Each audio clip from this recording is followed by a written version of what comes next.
होशिया रडीम, होशिया नबी ने भी फिदिया दिया। होशिया पहला बाब, दूसरी, तीसरी, चौथी, छठी, 8वीं और 9वीं आयत में लिखा है कि जब खुदा ने शुरू में होशिया की मार्फत कलाम किया तो उसको फरमाया कि जा एक बदकार बीवी और बदकारी की औलाद अपने लिए ले। Go and marry a prostitute, some of her children will be conceived in prostitution. ये ऑर्डर एक नबी को खुदा दे रहा है, क्योंकि मुल्क ने खुदावंद को छोड़कर बड़ी बदकारी की है। Israel has acted like a prostitution by turning against the Lord and worshipping other God. इसीलिए कलाम में लिखा है कि जो दूसरे खुदाओं को मानना, दूसरे खुदाओं की प्रस्तश करना खुदा से बढ़कर बुत प्रस्ती के बराबर है। और फिर लिखा है 3री आयत में, बस उसने जाकर जोमर बिनत दिबलाइन को लिया और हामला हुई और उसका बेटा पैदा हुआ। और खुदा ने कहा उसका नाम यजरियल रख, जजरियल, जिसका मतलब है गॉड विल स्कैटर्ड, खुदा तुझे बखेर देगा, खुदा तुझे इधर उधर फेंक देगा। पहले बेटे का नाम ये रख। उसके बाद बेटी हुई और खुदा ने फरमाया उसका नाम लूरहामा रख, जिसका मतलब है नॉट लव्ड। मैं इस्राएल के घराने पर फिर रहम नहीं करूंगा। फिर बेटा हुआ और खुदा ने फरमाया उसका नाम लूमी रख, जिसका मतलब है नॉट माई पीपल। मैं इस्राएल का खुदा नहीं हूंगा और तुम मेरे लोग नहीं होंगे। सो 3रे बाब की 2री आयत, सो मैंने उसे 15 रुपया और 1.5 खूमर जौ देकर अपने लिए मूल ले लिया। सो आई बॉट हर बैक, जैसे रिडेम्पशन के मानी बताए थे, I bought her back, I redeemed her for 15 pieces of silver and 1.5 homer of barley।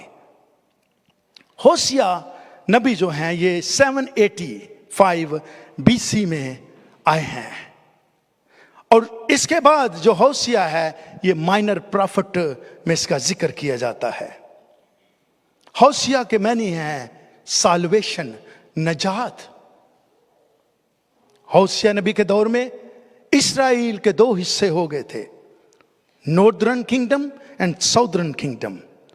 Northern kingdom में 10 कबीले, साउदर्न किंगडम में 2 कबीले थे। और जब भी कलाम मुकद्दस में इफ्राइम का लफ्ज आता है, ये 10 कबीलों की बात की जाती है। जब भी इस्राएल में कलाम मुकद्दस में जियूडा का कबीला नजर आता है, ये 2 हैं, जियूडा एंड बिन्यामीन, इनके बारे बात की जा रही है। ये कबीले जो 10 थे ये गुलामी में चले गए। और यहां पर भी मेरे अजीजों क्या होता है कि होशिया नबी उस दौर में आता है, क्योंकि ये वही लोग हैं जिनको खुदा गुलामी से निकाल कर आया है।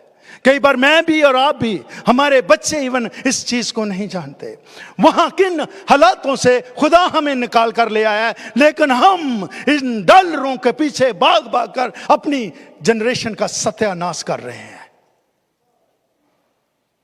दुआएं हैं लेकिन हम कहीं और बिजी हैं, लेकर नहीं आ सकते क्योंकि कुछ और करना है। चर्च लगा है, घर में बैठे फिल्में ड्रामे देख रहे हैं। क्या कर रहे हैं? यही इन्होंने किया है। खुदा ने कहा तू बदकार, तू प्रोस्टिट्यूशन करता है, करती है, अगर तू खुदा के नाम के अलावा कुछ और करती है और करता है, जब उसका टाइम है तो फिर वो प्रायोरिटी पे होना चाहिए। होशिया नबी जो है इसको खुदा ने भेजा है कि वो 10 कबीले जो भटके हैं, 10 कबीले मेरे अजीजों ये बुत परस्ती में चले गए थे। बुत परस्ती में जाने के लिए खुदा ने कहा था, मैंने तुझे हुक्म कोहे सीना पर जब हुक्म दिए गए, पहले डिटेल दी गई थी कि तू मेरे हुजूर किसी गैर मबूद को सजदा ना करना। कोई मूर्त ना बनाना, चाहे ऊपर हो चाहे जमीन के नीचे हो। लेकिन ये 10 कबीले जो हैं ये गुलामी में चले गए और उनके बुतों की प्रस्तश पूजा करनी शुरू कर दी। खुदा को इस बात का गम लगा है, उसने कहा है तेरे 3 बच्चे होंगे, उनके ये नाम रखना, जिनका मतलब है मैं तुम्हारा खुदा नहीं रहा, तुमने बेवफाई की है। इसलिए इस बेवफाई के लिए मेरे अजीजों उन्होंने कहा जा तुझे मैं एक मिसाल देता हूं, क्या कर, एक बदकार औरत से शादी कर, तुझे पता लगेगा कि एक बदकार औरत या एक बदकार मर्द के साथ रहना कितना आसान है। आज भी कोई शख्स बदकार है, चाहे औरत है या है मर्द है, उसके साथी से पूछिए इसका कितना जख्म गहरा है। यही जख्म बताने के लिए खुदा ने होशिया नबी को भेजा और होशिया नबी को कहा कि एक बदकार से शादी कर, 3 बच्चे होंगे, उनके नाम ही ये रखना। जब ये कर लेता है, ये औरत उसके सामने बदकारी करती है, ये औरत उसके सामने घर से गायब होती है। और फिर लिखा है ये भी जैसे इस्राएल कौम के 10 कबीले दूसरों को सजदा करते हैं, दूसरों को पूजते हैं, दूसरे बुत परस्ती में चले गए हैं, उनकी इबादत करते हैं, तो मेरे अजीजों ऐसे ही ये औरत भी एक दिन कंप्लीटली घर से चली जाती है। पैसों के पीछे, अच्छे कपड़ों के पीछे, खूबसूरत घर के पीछे, अच्छी गाड़ी के पीछे भाग जाती है घर से। लेकिन यही शख्स उसको मिसट्रीट करता है। कुछ दिनों के बाद यही शख्स उसकी मार पीट करता है, यही शख्स उसके कपड़े फाड़ देता है, यही शख्स उसको जलील करता है। और यही हिसाब इन 10 कबीलों का जो इस्राएल कौम के बट गए थे, सीरिया ने इस पे कब्जा किया हुआ था। वो अपने बुतों की प्रस्तश करवाते थे और होशिया नबी को भेजा कि जा इस बात को तू समझेगा जब मैं एक डेमोन्स्ट्रेशन करूंगा कि क्या होता है जब एक वफादार है और दूसरा इंसान बेवफा है। और ये औरत ज्यादा देर नहीं रही। ये औरत चूंकि इसीलिए पुराने अहदनामे में औरत को वो मुकाम नहीं दिया गया जो नए अहदनामे में है। औरतें बेची जाती थीं, औरत की शादी के लिए उससे पैसे वसूल किए जाते थे, इसलिए जिन्होंने पे किया है जिस तरह मर्जी रो पान। लेकिन अगर आपने कुछ नहीं लिया तो आपका खामद कोई कौन होता है जो आपकी बेइज्जती कर सके। अगर आपने लीगली शादी की है, कोई हक नहीं किसी का कि आपको नौकरों जैसा ट्रीट करे।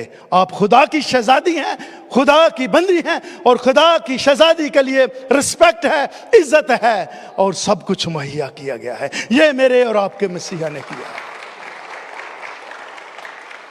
यहां पर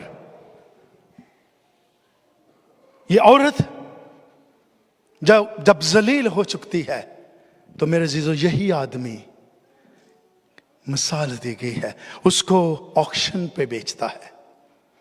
ऑक्शन पे जाती है, कोई इसे लेना नहीं चाहता।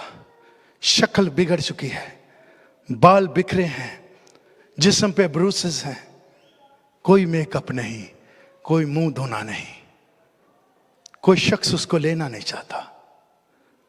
लेकिन ये जो होशिया नबी है ये भी वहां पे पहुंच जाता है और लिखा है और इसने 15 रुपया और 1.5 खोमर जौ देकर उसको खरीदा।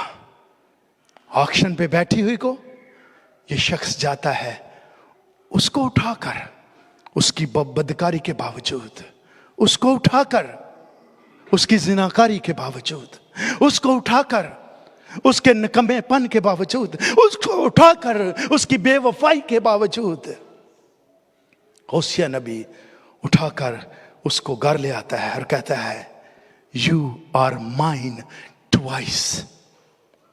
पहले तो मैंने तेरे साथ शादी की थी कि तू मेरे साथ वफादार रहेगी, अब मैंने तेरी कीमत भी अदा की है, मैंने कफारा दिया है, मैंने तुझे छुड़ाया है।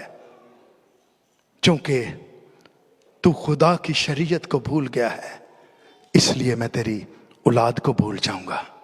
अगर औलाद राह रास्त पे नहीं आ रही, तू मेरी शरीयत को भूल गया है, पेरेंट्स गौर से सुनिए, तू मेरी शरीयत को भूल चुका है, भूल चुकी है। खुदा कहता है मैं तेरी औलाद को भूल जाऊंगा। कुछ भी दुआएं आपकी काम करने वाली नहीं है। अगर आप खुद ठीक नहीं, बच्चे नहीं ठीक हो सकते।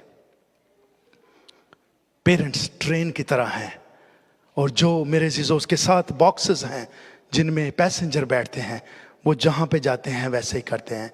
जो कुछ पेरेंट्स करेंगे बच्चे वही करेंगे। खुदा ने अगर आपको इस मुल्क में लाया है, मैं एक बार फिर इनकरेज करना चाहता हूँ, जितनी भी इबादत होती हैं, चाहे लेडीज़ की हैं, मर्द की हैं, बच्चों की हैं, अगर अवेलेबल हैं, घर ना बैठें, जाएं उधर। क्योंकि इस बात की शुक्रगुजारी है कि खुदा ने मेरे लिए बड़े बड़े काम किए हैं।